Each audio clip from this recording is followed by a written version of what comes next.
Hello and welcome back to another episode of Bowen and Mimi on Location. I would like to just take a moment to say how grateful we are to live on the unceded ancestral lands of the Syilx Okanagan people. Today we are with Kristin Froneman at the Kitani Center. Kristin is a graduate of the prestigious photojournalism program at the Loyalist College in Ontario. In Belleville, Ontario. Yeah. That was a long time ago. A long time ago. Yeah. You also worked as a newspaper reporter. Yeah, I went to UVic for my, it wasn't a degree program. It was actually run by the Southam family that used to own a chain of newspapers across Canada. And their son, Harvey, passed away, and they started a memorial bursary at the University of Victoria in his name. And it was a writing diploma, a writing and editing diploma that they funded. And so I got accepted into that program later in life. I was in my late 20s, early 30s. Right.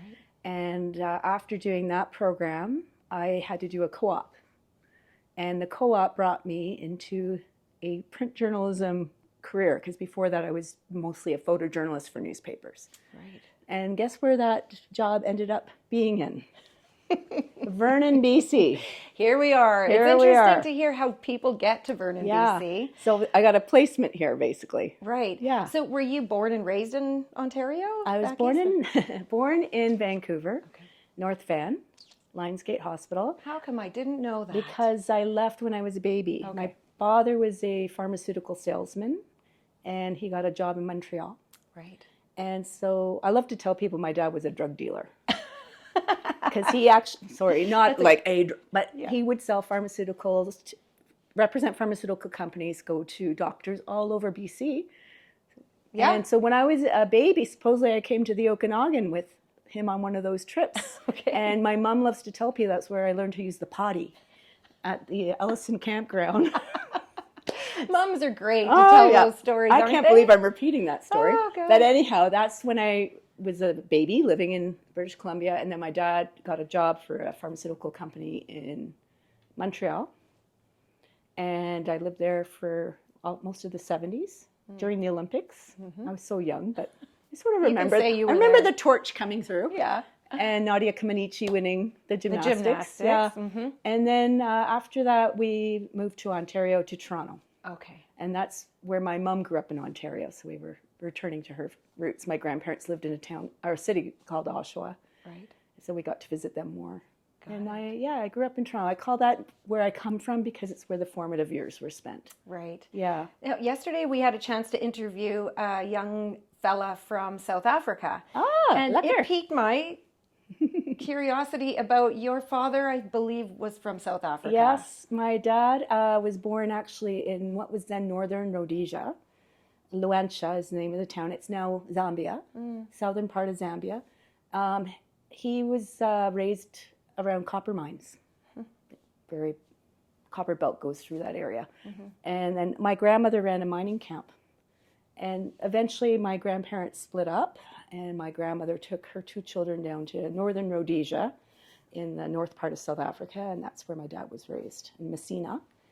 And eventually he ended up going to university, I believe, in Johannesburg, and eventually decided that he wanted to travel, like we all do in our early 20s, and he took a merchant ship to Europe, and someone in Europe said, "There's lots of mining jobs in Canada." Okay. And so he came over to Canada with his buddy, and they ended up in Timmins, Ontario, and that killed my dad's mining career. Right. No offense to Shania Twain, who's from there, but as my father said, Timmins was not what I was expecting with Canadian landscape and wildlife. It was not beautiful. Yeah. Sorry to Timmins people. I'm sure it's lovely there now. Right. And so he met your mother. He met her in Toronto. Through my mother's yoga teacher was a friend of my, Really? 60s yoga in Yorkville. It was total hippieville back then. And my dad's best friend had a yoga studio in Yorkville. And my mom was one of his students, and that's how my dad met. Neat. I think the yoga teacher had a thing for my mom, but my dad sort of swooped in there. Okay, good. Yeah, long story short, that's how they met. Right. Yeah. So I'm just imagining your dad having quite an interesting background. And would he Yeah. bring these stories into the family? Yeah. And did you grow up hearing these stories from your constantly. But my dad had how do I put this? He was an incredible storyteller, but we didn't know if he was telling the truth all the time. He loved to embellish. Yeah. Some of the things he used to tell us are just so over the top. Who knows, though? I don't want to say that. Okay, do you have a quick favorite? Oh, something about killing a black mamba snake with his bare hands. One of the most deadly snakes in the world. No, I don't think so. Yeah. And I have some, like my dad was an incredible rugby player. He played rugby in South Africa. He played it in Canada. He was a lifetime member of the Nomads Rugby Club in Toronto. And like I would tell people that when my dad kicked a ball, it would go up into the sky so high, it would disappear. That's my childhood memory. And that may be my embellishment of his story, right? Right. Like he just was this phenomenal rugby player, like athlete. And he used to like toss us in the air when we'd go to the lake and just, do backflips off his shoulders. Like we had he was very, very strong and fun. Yeah. But he also had an incredible artistic eye. He became a painter. He did a lot of watercolor painting when he moved here to Vernon. Yes, my parents moved to Vernon eventually too. Right. And he joined local art groups. He was also an incredible cook. And I did not inherit any of that. Well, you are an incredible storyteller. Maybe the storytelling, maybe a little bit of the embellishing, but not the cooking or the art, I'm afraid. Yeah. Wow. What a neat guy. Yeah. So, and your mom was into yoga. Yes. But, my mom. Okay, she raised you and your sister? Yes, my mom was eventually got back. She was an office manager. She managed a large group of people that do rehabilitation. That was my mom's career, in a sense, is managing large office, mostly of women. And she did that for a long period of time when I was growing up. And my dad actually at one point was working from home. So he was doing more of the traditional roles of that time, where my dad was the housekeeper and the cook and the dishwasher. My mom was out working at the office. Yeah. Role reversal. Role reversal, that's a good way to put it. Yeah. Yeah. So the storytelling piece of you, the interest in writing, would you say that goes back to high school? Oh, yeah, definitely. Probably even before that. Always loved writing stories. I was diagnosed with hyperactivity as a child when I lived in Quebec. The teachers could not control me. I could not sit still. Was that unusual to actually get a diagnosis of that at that time? We know what it's called now. Yes. ADHD. Yes. Pretty much the same thing. Yeah. Is having behavioral issues where you can't really concentrate on one thing. But one thing I could concentrate on, eventually I found out, was writing.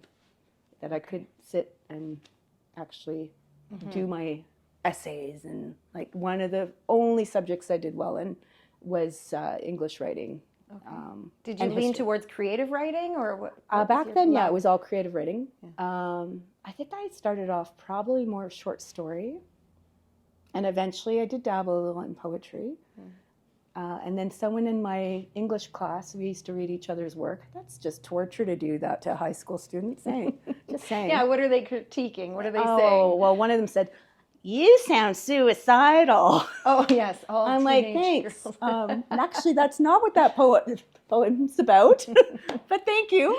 And that sort of made me stop writing poetry for a while because people are misinterpreting what I'm writing. And that's when I got into nonfiction, was probably in my later teen years, writing personal essays, travel dialogues, all kinds of stories about other people. Yeah.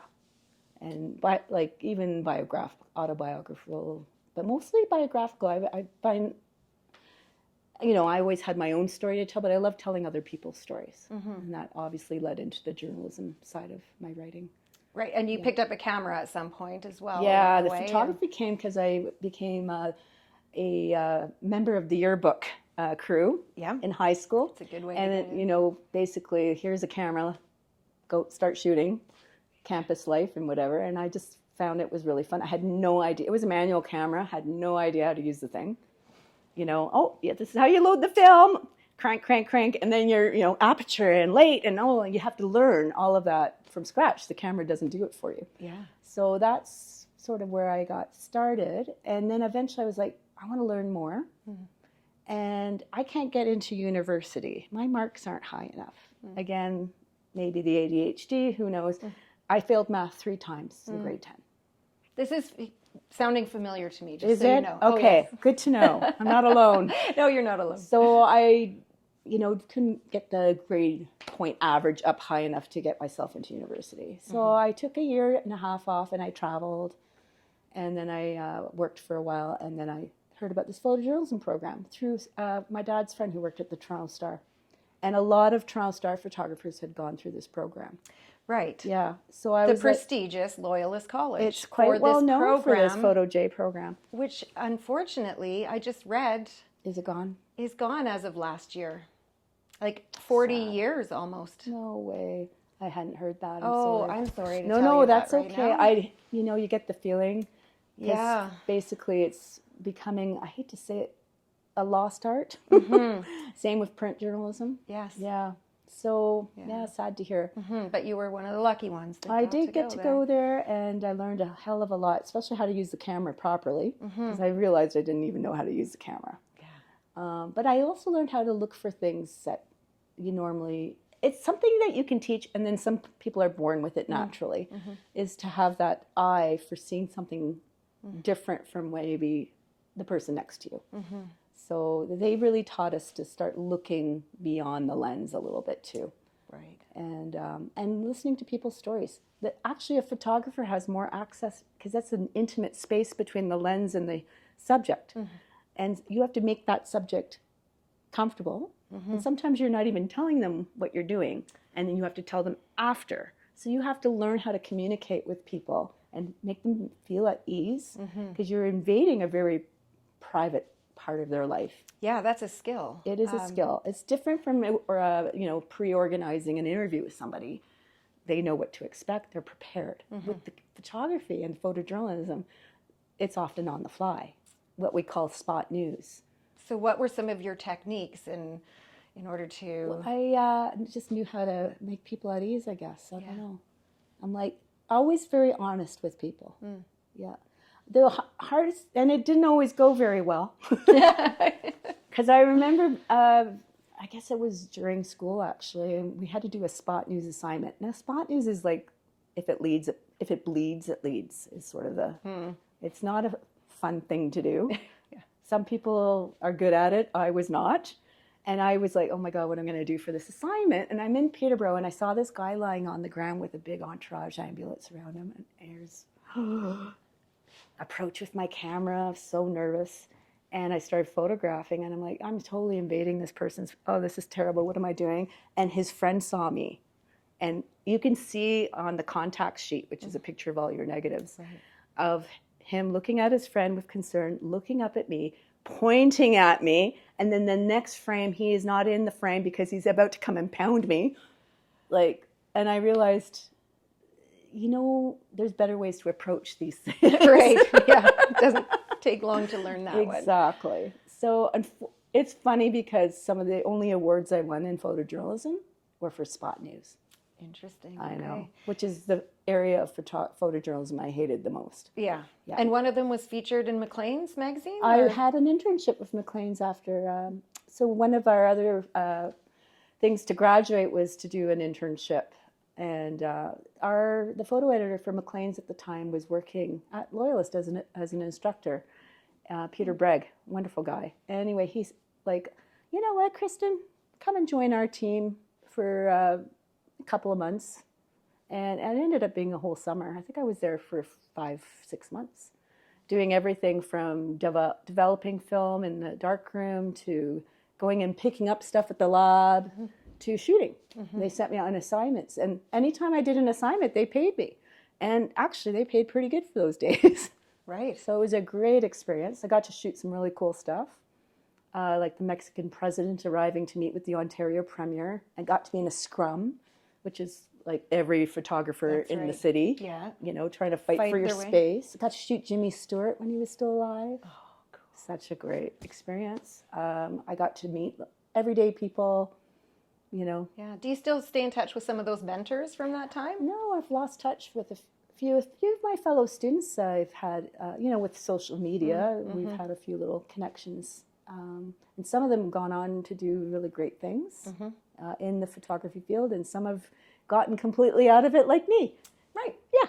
Yes. You totally did get out of it, but Yeah. not completely. No, I still use, you know, well, I don't want to admit this on air, but I have used my phone for many a photography session.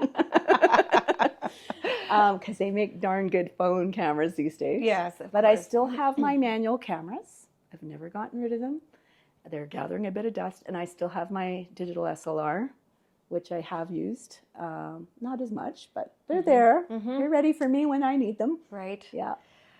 Just jumping to your time at the Morning Star, because Yeah. that was 17 years. Yeah. And did you have an opportunity to use your camera at all? All the in that? time. All the time. Yeah. So We had incredible photographers at the Morning Star, like Lisa Vandervelde, who went to Loyalist. okay. Fellow Loyalist alumni. And we also had Corey Bialecki, like and Natalia Vignola, some great photographers that would accompany us on assignments. But occasionally, and in a small newsroom, you got to do everything, including taking the photos, doing the interview, then going back and processing the film. Eventually, we stopped using film, as you know. Yeah. And then we had to do everything digitally. So learning how to use Photoshop, all the tools in that toolbox. So 17 years at the Morning Star that's a long time to stay committed Yeah. to one organization. And was that at the time where you started your family in Vernon, or Yeah, like what held you? I started, well, I was only supposed to be here for 4 months. Oh. Because I started here from the University of Victoria Co-op for a 4-month internship, and that was in the summer of 2000. So after that internship was coming near to an end, the arts editor decided to leave. And Glenn Mitchell, who was the editor at the time, asked if I would fill in his shoes. And so they offered me a full-time position in the arts. I just hit the jackpot. Yes. Yeah. So yes, I said, I'll take it. And that's how I ended up being here for much longer. And eventually, it was not easy to meet people here when I first arrived. 30-year-old single woman. Vernon was a bit of a tight club. Yes. And eventually I just started joining some recreational activities, and one of them was the Vernon Racing Canoe Club and the outrigger canoes. I grew up wilderness canoeing, Right. paddling, and I thought, oh, this sounds really cool. These big, long racing canoes with the big arm on the side of them. Yeah. And I met my future husband through that club, because my husband's from Australia and he was visiting Vernon. He'd met some people here, and on one of those last trips he made to Vernon, he decided to join the canoe club as well. And then we also have another common denominator. Yes, we do. Your cousin Heidi Mattis. Yes, I think, didn't she introduce you She to introduced us Peter? very briefly. Okay. They were going for a cross-country ski at Sovereign Lake, and I was joining them. And this was basically it. This is my friend Trevor. Hi, Trevor, nice to meet you. Goodbye. And then they went off skiing. Right. And that's basically how we first met.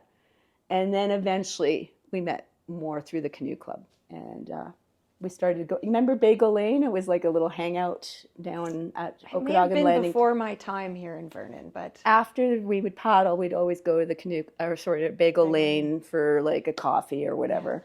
And then Trevor and I would be with the group, and eventually everyone would be gone without us even realizing it, because we'd been chatting so much. So that's sort of how we got to know each other. amazing. So yeah, your love of entertainment, arts, culture, photojournalism, you're a newspaper reporter, you find your love of your life, you're eating bagels, and you're combining this in outdoor And activities. I've had to give up bagels since, because now I have a gluten intolerant. Boo. It's like a sad day. I had to give up my bagels, but anyway. Oh my gosh. Yeah. So yeah, I understand now, like why, 17 years. Why in I stuck it out. Vernon. I mean, I don't want to make it sound like Vernon's a wonderful community, yeah. of course. I wouldn't be here if I didn't think so.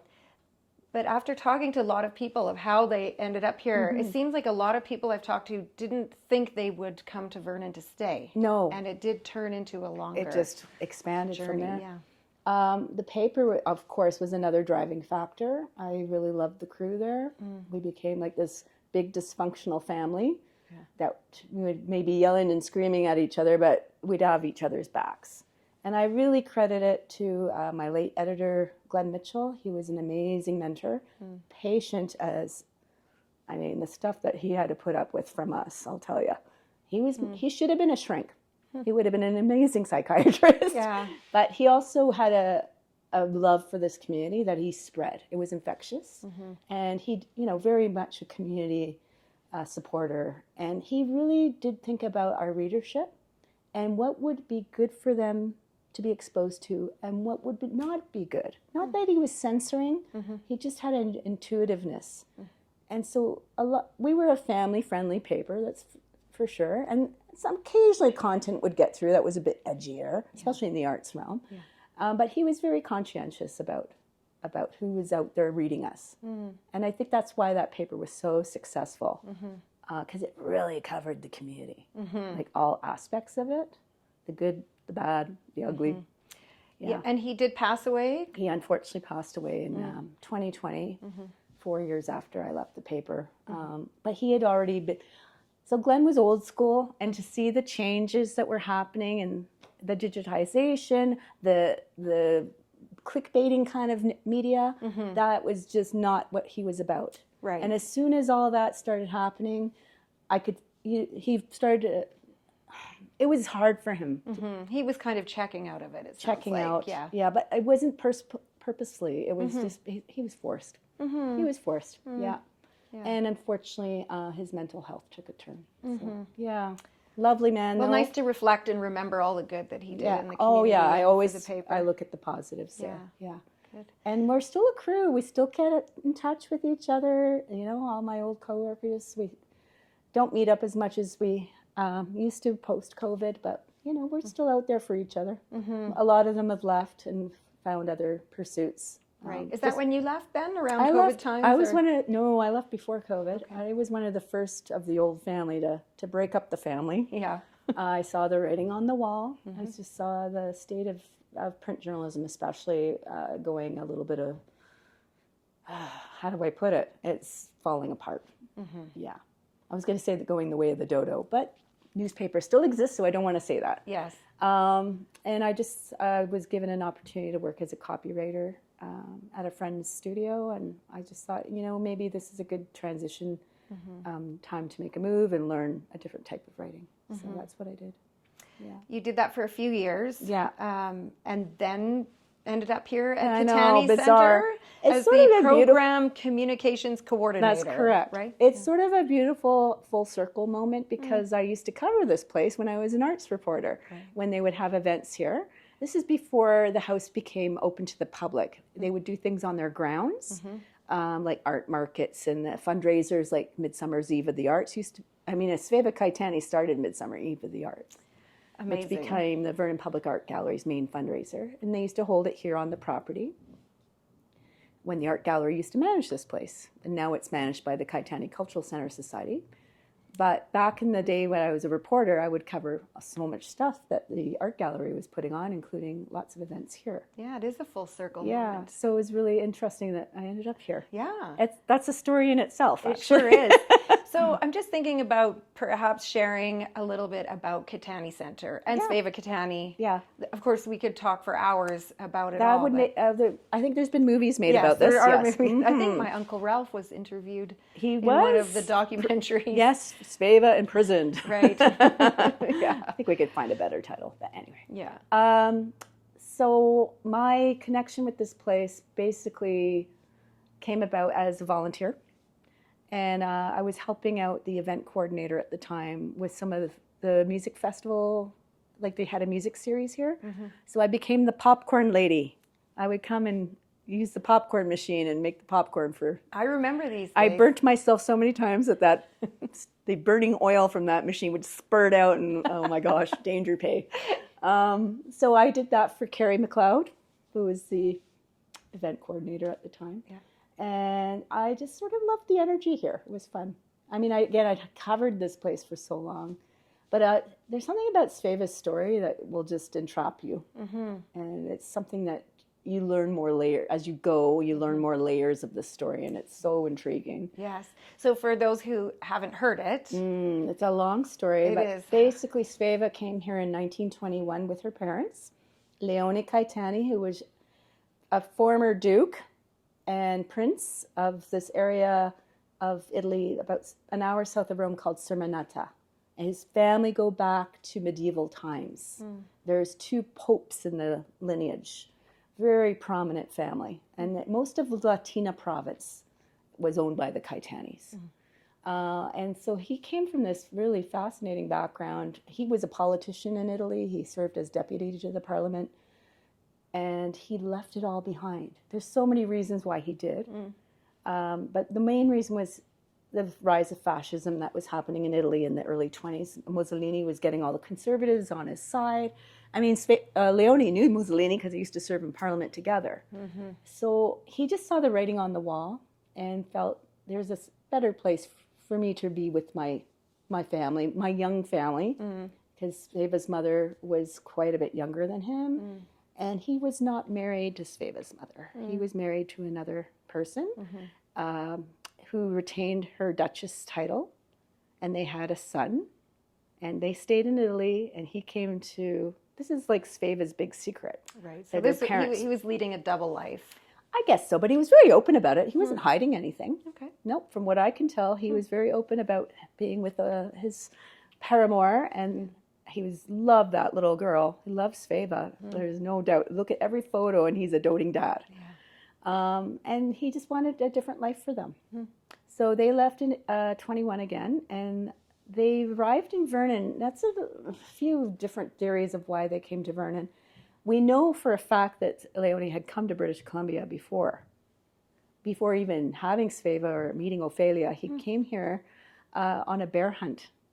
Yeah. And they went into the Kootenays, the northern part of Kootenay Lake. Can you imagine how wild that was? Yeah. It's wild there now. Yeah, that's right. So obviously they would have had a guide, probably indigenous guide, to take them through the woods, and they got their trophies. And then they headed back, and I guess it stuck with him because he wrote a book about this area called Selkirk. Okay. And that's where the Selkirk Range flows into. Right? So I think he had it in his mind. So he was a writer as well? He was a writer, and he's an Islamic scholar. Wow. There's many facets of his many. life.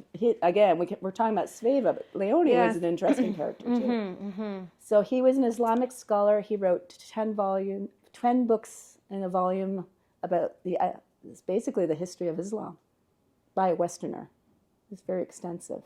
Okay, So- I'll look into that. Yeah, you might be able to find it somewhere. So anyway, yes, he was a writer, he was a mathematician, he was a politician. I mean, he became a really good photographer too. Like, he was just a Renaissance man. Yes. And so they arrived here, we believe, to Vernon because of all the land here at that time was just sort of ripe for the plucking by colonials, and there was a lot, the Great Canal was being built around that time, so a lot of irrigated land to farm, and that's what he became as a gentleman farmer. He bought an orchard and a couple of woodlots, and that's At that time, was he already living on this property? yeah. They moved here again 21, and I think he bought his first piece of property probably a year or two later. Not only did he farm here, but he got still involved with politics in a sense, and that would take, and he owned a lot of property still in Italy.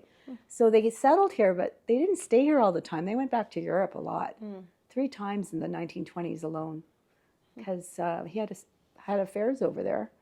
Not those kind of affairs, but, Right. business affairs. Yeah. So I'm just thinking about the travel Yeah. to the airport. there's no airport. Right? No. So, what was the Train, journey boat. 3 times in a year? Yeah, you're going over, you're not hopping the pond, you're going Yeah. over for months on end. So they would go for these long trips. And that's where he would take care of his affairs. And Ophelia, that's Sveva's mother, was a fashion maven, and she knew Coco Chanel by first name. Right. Well, as you're mentioning this Yeah. in the luggage, and The then I'm baton remembering luggage. that we are in the grand salon of the Yeah. Catani home. There's and 4 Vuitton trunks in this room alone. Yeah. I don't want to say too much about how much they're worth. Sure. But yeah, there's some really beautiful pieces in this room because of Ophelia's tastes Yeah. and her desire to surround herself by beautiful things. She probably could have been a fashion designer herself. She had such an eye for detail. Guess where Sveva got her artistic side from? I believe it's her mom. Her mathematics and her her just desire to learn everything came from her father. But her mom also passed on gifts as well. And Sveva acknowledges that. And in fact, she paints about it. She shows her mother always dressed in her finery. And we know it's Ophelia because there's usually something Chanel in the painting to indicate it's her. So when they went to Europe, Ophelia would go and meet her favorite designers and get her clothes and whatever, and not just for herself, Sveva and Ms. Yule, another character from the story, who was basically the secretary. Right, to and the that's family. the pronunciation, Ms. Yule. Yule, Inga Maria Yule. Right. Yeah. And the executive director of Catani is Leisha Rosno. And she wrote the book Little Fortress that tells the Kaitani story through Ms. Yule's eyes with some fictional embellishments, which I think Sveva would be like, I don't want everyone to know every truth. So hopefully she approves of the book. Right. But it's a great story told through Ms. Yule. And Ms. Yule had a fascinating story too. All the women in this Kaitani story are fascinating. And so was Leonie, right? They're all interesting people. Yeah, so the Catani Center is a place where people can learn that story. Right. And not only that story, but anything that had sort of an affiliation with Sveva's passions. Art, also people that went through difficult times. She was a safe haven for a lot of her students. So Sveva became a teacher eventually. And there's so many layers to this story that we haven't even covered. Yeah. But Sveva, in her 50s, became a teacher. And she became the art teacher eventually at Charles Bloom Secondary in Lumbee. And many of her students have come to us with their stories. And some of them are pretty harrowing about they were going through some rough times maybe at home or whatever. And Sveva was their protector. Yeah. And so she would provide a safe haven, basically, in this house. Come over for tea. Oh, I have a job for you. I need you to do this. And she would give them a purpose. I've had grown men come in this house crying because they were having a rough go at home. And they remember Ms. Kaitani taking them in. And one of them got, I think, a landscaping job. And he would come here for his purpose, his safety net, right? Yeah. Right. So she was an amazing. The more I hear those stories, the more I just want to tell her story. Yeah, without revealing too much, because there's a lot of secretiveness in this family story too, and you want to respect that, right? Yeah. I think Sveva, we all have skeletons in our closet. I don't think Sveva would really want her mom vilified, because her mother obviously went through a mental health challenge back in the days when we didn't know how to treat mental health or didn't acknowledge it. And sometimes that still exists today. Right. And so we know Ophelia became agoraphobic or OCD, or she had, this house became very austere and very foreboding, and it became an isolation, like a prison, you could say, for Sveva. But I don't think Sveva would really see it in the same light. She lived that experience. So it's easy for us to judge what she went through. Right. But we don't. She spoke about her mother in fairly understanding terms and loving terms. I don't think she want her mom to come off as this evil villain that locked her in the house and burned her books. Of course not. Yeah. Yeah. Yeah. I'm just thinking about the book. I think Heidi Thompson helped put together The recapitulation book. Thank you for. Yep, Heidi. Heidi should tell this story because it's sort of fun how she got to know Sveva. I think Sveva went and spoke to her high school at one time about art, and then Heidi wanted to meet her. So she came to this house, and Sveva opened the door and said, "What do you want?" And Heidi's like, "I just wanted to meet you." And I think she was wearing a camera around her neck, so the story goes. And Sveva's like, "I need a photographer, come in." And that's sort of how their relationship developed. And so Heidi became sort of like the publisher, photographer of Sveva's story. And that became the book Recapitulation. Right. The saddest thing about that book is that it got printed after Sveva passed away. It got on the shelves in 1995, and it is now sold out. It's out of print. Oh, well, I have a copy. So You better hold on to that. Yes, I'm very grateful for that. I think it's worth a little bit now. Okay. Well, so the body of work from that. Yes.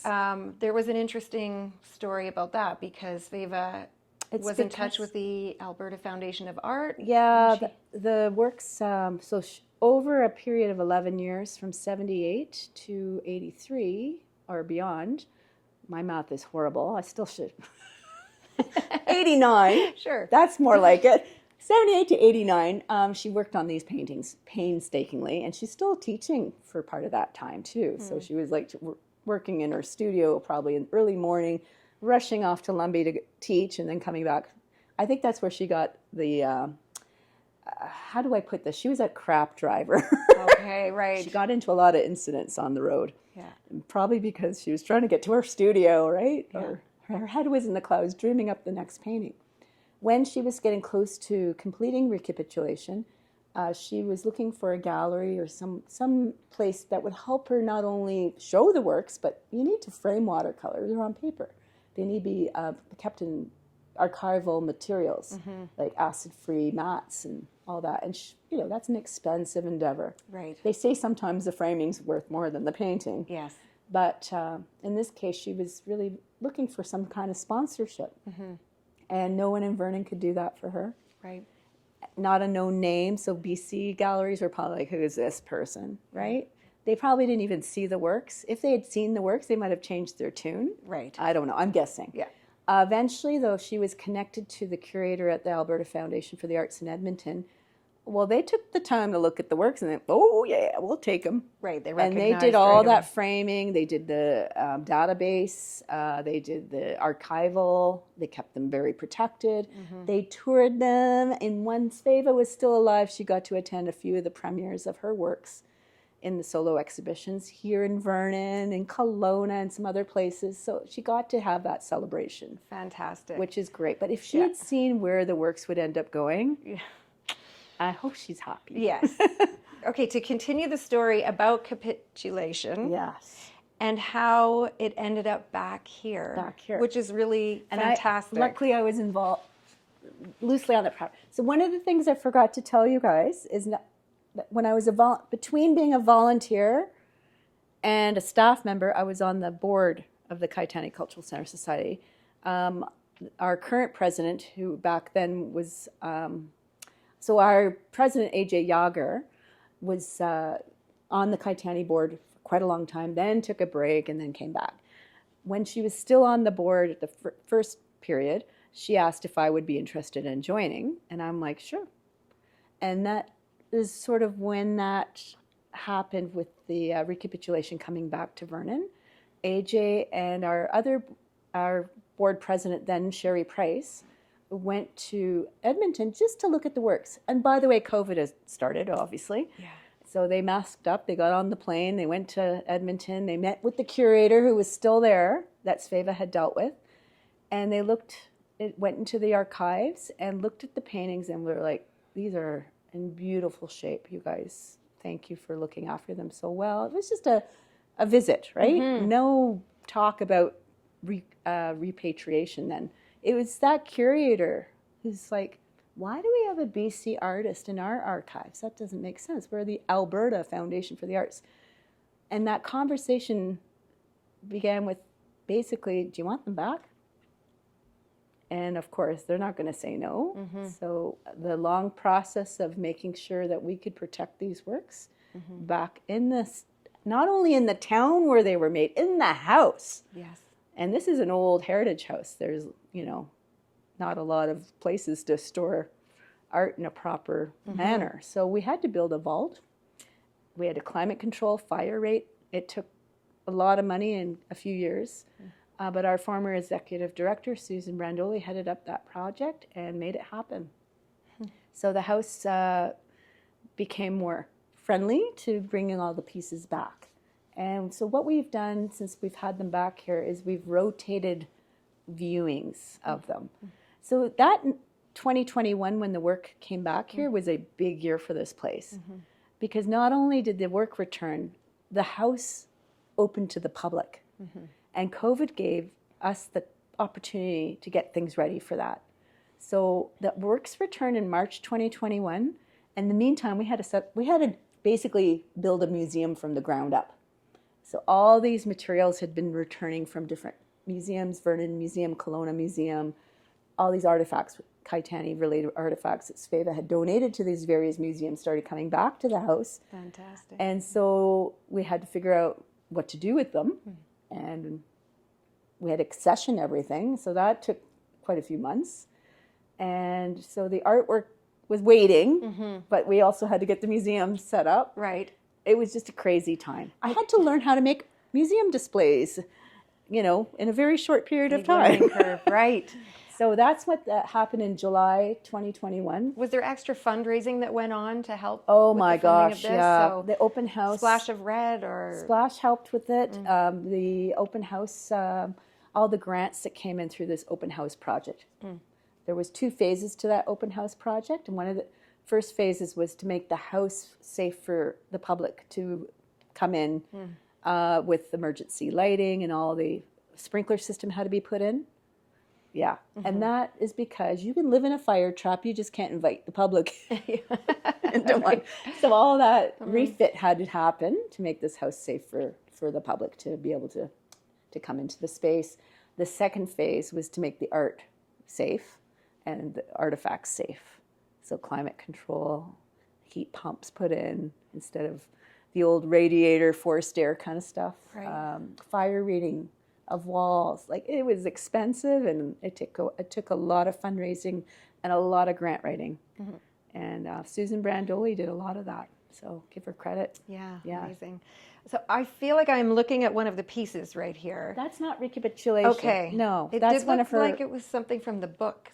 It's possible you've Recapitulation. seen it elsewhere, because not only did Sveva paint her recapitulation series, she's got a whole other body of work, right? Yeah. So all those paintings are in the studio? Not or all of them. some? So our gallery is 800 square feet. We would need a 2,000 to 3,000 square foot gallery Okay, and that's to why fit. you said that it's a rotating show. Rotating show. And what we are trying to do now is to spread it out a little bit so we can invite community artists also to be part of our story. So we don't always show Sveva's work. We show, we have the Archway Society doing their Creatrix Rising exhibition, just opening up in March. And we did it for them last year. Okay, and this is why the works are coming out in a couple Yes, of days. because we're putting in a new show. Right. And we're trying to make it a community space as well. Right. So I would say in high season from May to October is the time to come and see Sveva's works. And we do offer guided tours where we take people through the house, tell them the story, and then we go and see the works. And then once you hear Sveva's story, the works make a bit more sense. Yeah. Yeah. There's artist residents Yeah, living we have a second floor space in the Heritage House, and you can stay in the family's old rooms. It's a fully self-contained 3-bedroom suite, and we rent out the bedrooms so artists can stay here together. So you might have someone from Australia staying with someone from Hong Kong. Like we've really tried to open it up for artists from around the world. That, of course, got shut down during COVID, and we did allow BC artists to come in bubbles during COVID. Now we're reopened for international, and we're about to have someone from Italy come stay with us to look at Sveva's work and curate it for I guess I can say now. when's that So happening? Sveva's recapitulation work is likely going to her home country of Italy. We don't know if it's the full series. We're waiting to hear what they want to bring over. And that show will open up at the Maxi Museum of Contemporary Art. Pretty impressive museum. Okay. It's going to be in October, I believe, till January. So that's the big news. Hearing it here first, possibly. Yes. I hope I'm not in trouble. Well, the curator's arriving here next week, so we're going to be announcing it pretty darn soon. Right. Yeah. There's also artist studios that are available to rent. We have a lot of artists from our local community that can rent a studio on our property. We have 5 currently. And some of them are in the heritage buildings, which is really cool. Some of the studio buildings are as old as the house. Right. So, and I should mention, the Kaitanis weren't the first to live in this house. This house was built in 1895. So there was 2 other occupants before the Kaitanis came in 21. So it's a pretty, one of the older properties in Vernon. Anyway, so the studios are being used by a wide variety of artists. We have woodworkers, we've got textile artists, we've got potters, and of course painters. And then we always reserve studio space for our artists in residence, the visiting artists as well. So we try to sort of spread that out a little bit so that there's opportunities for artists from everywhere to be able to come here. Yeah, and I think Sveva, that was the legacy she really wanted to leave, was to us become an art cultural center. That was in her will, basically. Yes, well, we're very lucky to have this center and so many amazing volunteers and hard workers that are keeping it thriving, really, with what you've shared. There's some great programming as well. Yeah, we have had some programming the past few months. One of them is Creative Reconciliation with Marielle Belanger and her daughter Sienna Lee Belanger, or Belanger Lee, sorry if I messed that up. So Sienna and Marielle have been doing basically, I think it's 5 sessions of reconciliation with different themes.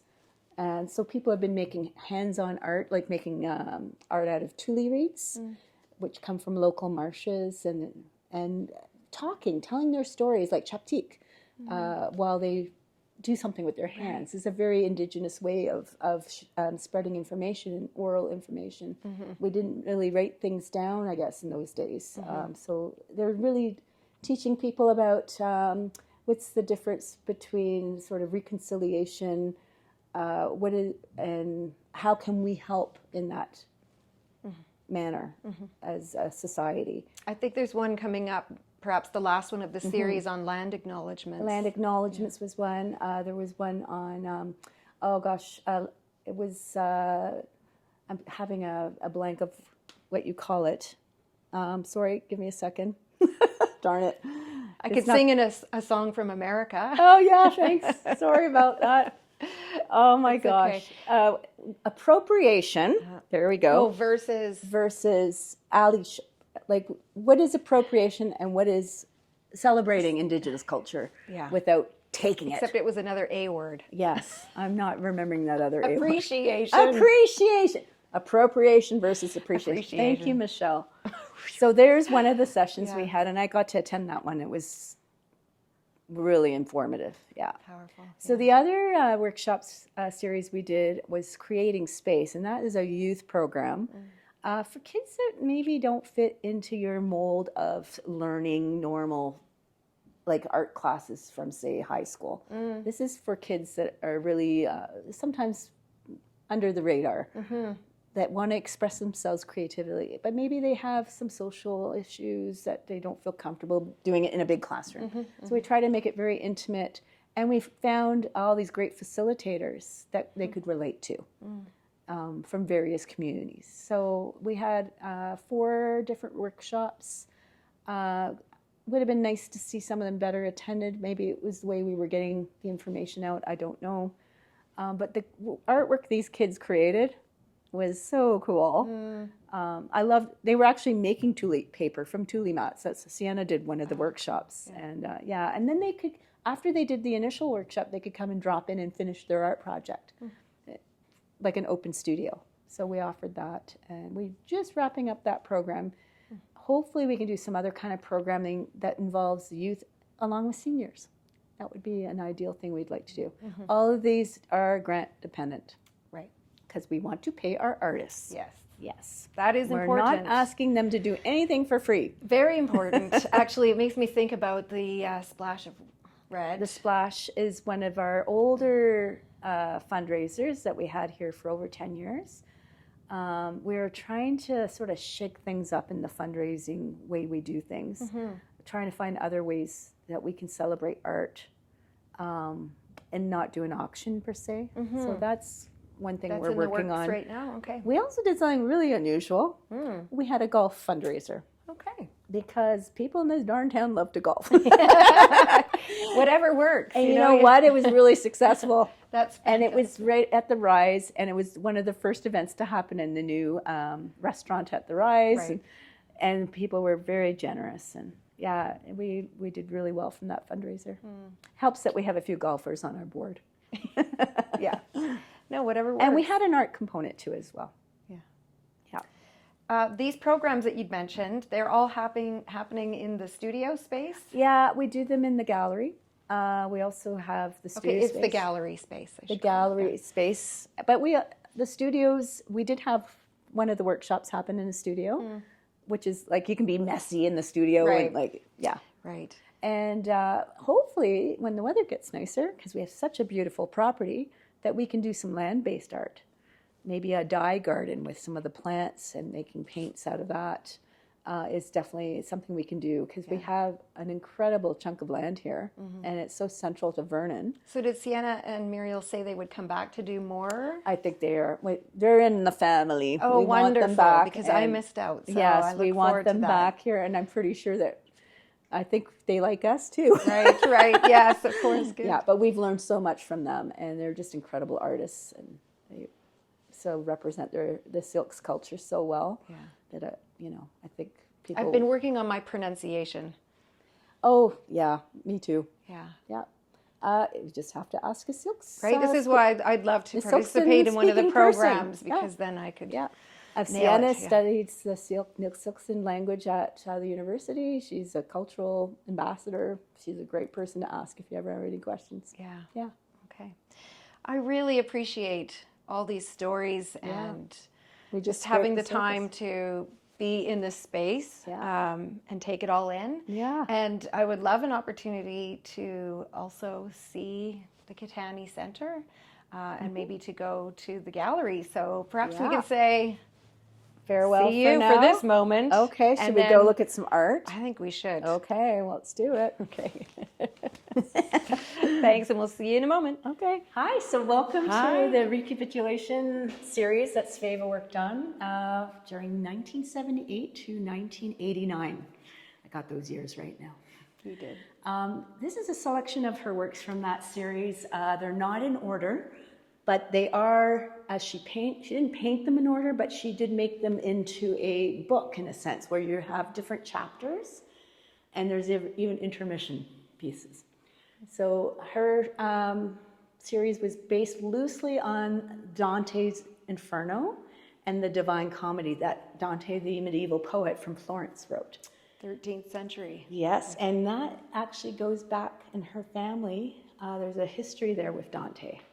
The Pope, one of the Caetani popes, was Bonifacio VIII, and he actually ousted Dante out of Florence because of Dante basically complaining about Bonifacio's staunch Catholicism, like the church rules the Western world. And Dante had some things to say about that. So when he got ousted out of Florence, he was writing Inferno, and he put the Pope, Caetani Bonifacio, into the depths of hell, in the circle of hell. It's part of the poem. So when in Sveva's interpretation of recapitulation, she's taking you through a journey, and it starts as she is contemplating about her life and her family's life story, places they've been, things they've read, philosophy, even mathematics and science enter the foray. She wants to have someone accompany her on the journey. So just like Inferno, Dante himself goes and finds Virgil to accompany him on this journey. And they enter, so she brings Leone back to life in a sense. It's a summons. Leone, her father. Her father. The second painting is called The Summons, and he takes this sort of ghostly appearance. He takes a few different appearances, but eventually it's an outline of him. I would almost say it's like a chalk outline, but it's a very detailed one. And this is important because guess what you can see in every painting? Sveva and her father are in almost every painting in recapitulation as the narrative device. Just like in Dante's Divine Comedy, they take you through the different parts of the story. Right. So you do enter hell, and eventually you come out at purgatory, and then the end is Paradiso, heaven. Mm-hmm. So there's these characters and this story that sort of follows the same as the Divine Comedy in the paintings. So I'm going to show you an example, and it's right over here. It's called The Nook, where you can really see these narrative devices. And there's the Leone outline I'm telling you about. So he appears in the painting. Sveva's there. You can see her at the bottom on the left. That's her right here. And she is just observing. Mm. There is another character in this painting. He appears later on in the series, and he is the boatman, like a character based on Karen, who used to take people from the gates of hell along the river Styx into hell. So that's this character based on that Karen figure, but he also is a real life person, and that was Leone's cousin, Giovanolo Lovatelli. So there's real people represented here. But also, guess who that is?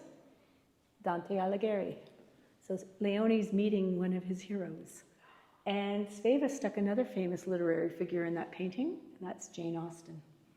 And she called it The Nook, and it's based on these little drafty corners of medieval buildings where people used to go and read and write. And she wanted to put her influences in that painting. Sveva did a lot of mock-ups of recapitulation in like practice pieces, like a sculptor does. Mm-hmm. She did so many different paintings that would result in the end result. And so some of those practice pieces, including the one for the Nook, were given to friends of hers. And the original, this one had a lot more literary figures in it than what she ended up coming to in the result. So that's just an example of recapitulation. There's 47 paintings in the full series, and some of them are what we call polyptychs. And a polyptych is a painting that consists of a few different panels that makes up one scene. And Sveva did some large format polyptychs, including the one that's on the cover of the recapitulation book, right, which is called A Presence in the Maelstrom, Angels of Poetry, and the famous piece, the Macamono, which is the one that's based on Beethoven's Ninth Symphony, and it looks like a piece of music. And that painting, there's segments of it on the mural downtown in Vernon. So that's why it's sort of recognizable. Okay, and we didn't actually mention about that. That's another big story, but today is the day that they are presenting to council to try to save that. Save the mural. Yeah, we hope at least get an art policy put in place for public art in town. That's right. Yeah. Are we getting close to the end? Oh, you're asking me? Yeah. Oh. No? Okay. Yeah, well, can we do a quick? Yeah, do you want to see the painting based, it doesn't have a light on it right now, but there is a painting based on Ophelia, and that's her, and it's the second painting on this wall here, and you can see Ophelia, we know it's her because guess what's sitting on the bench beside the her? Chanel bag. There's a bottle of Chanel number 5. And that's basically says a lot about Ophelia and her love for Chanel, haute couture. This painting's really cool because it shows her being trapped in like a glass jar, like a moth, with her wings or her dress sort of dissipating. Just like Sveva mentioned about her mother, of being, gifted, talent, for an eye for fashion and for design, but she trapped herself away in this glass bottle and didn't associate with other people. She kept herself isolated, and she didn't get to express her gifts. Also because she was a woman of those times, and a lot of women obviously were suppressed. Right. To be able to do that. So that's a beautiful painting that Sveva captures her mother so well in that. And again, she does that for a lot of her paintings. She paints very tenderly. When her mother appears, it's usually not monstrous, it's tender. I like that you're keeping that part of the story alive. Yeah. Well, I'm probably the only one. Well, look at how Sveva painted her parents. There's both of them. Right. This is called Their World. And this painting has a lot of little Easter eggs in it. So look at how the tenderness between Leone and Ophelia, but look at the background. It says a lot about who they were as people. You've got Leone with sand dunes behind him. He was an explorer and adventurer, and he was very fascinated by Middle Eastern culture. And he wrote all those books about Islamic history. So that sort of explains very much about his background. And then you see Ophelia, these harsh mountains that sort of trap you in, and they're hard to break through. And it shows a lot about Ophelia, who really trapped herself, right? And then you have them coming together in a beautiful way. And you notice that Sveva's not in this painting. She left it just to her parents. One of the only paintings that she doesn't appear in. So yeah, it's quite a beautiful one. She painted such interesting paintings about her family. There's another one over there, way on the other side of the wall, with the tree. It's actually the roots of a tree. And it's called The Tree Beneath the Root. And it's her family tree. And she did put a few figures in there, but I wanted to point out that she did paint Miss Yule in this one. Oh. Anytime you see a short little lady, that's Miss Yule. And then she was her nanny or house? No, keeper? Companion. Companion. Yes, okay. Hired originally to join the family from Italy as their secretary. Ophelia's private secretary became like basically the savior for this family because she ran all the errands and did all the banking and everything that they needed when they were in isolation. So, and then she stayed with Sveva after Ophelia passed away, and she lived with Sveva till her death in 1973. So I call her the Danish companion. She was definitely devoted to this family. Nice. Yeah, so that's sort of an interesting painting that shows a few more figures from this family story. Well, I feel very lucky that we came today to see you because this will come down in a couple of days. Yeah, we're making way for a new exhibit. And then we'll put some new paintings up from Sveva's series in probably likely near the end of May when we start up our guided tour season again. Okay. And then they're coming down and they're going to Italy. So come and see them this summer. And get a little taste of what recapitulation is all about and what Sveva's story is all about. Because it really is a fascinating story of a BC artist that nobody's heard of. Until today. Until today.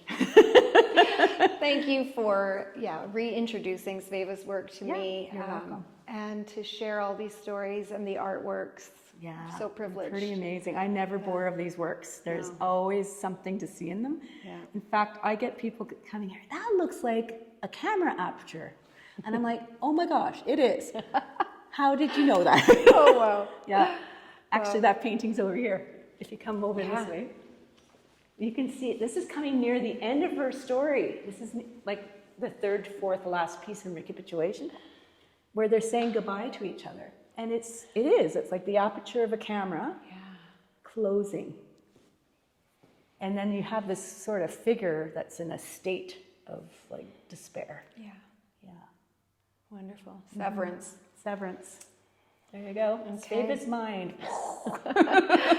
Well, thank you so much. You're welcome. Thanks. This is nice having you here. Thanks for taking the time today. Thank you. Thanks, Bowen. Thanks, Bowen. Thanks, everyone. We'll see you again.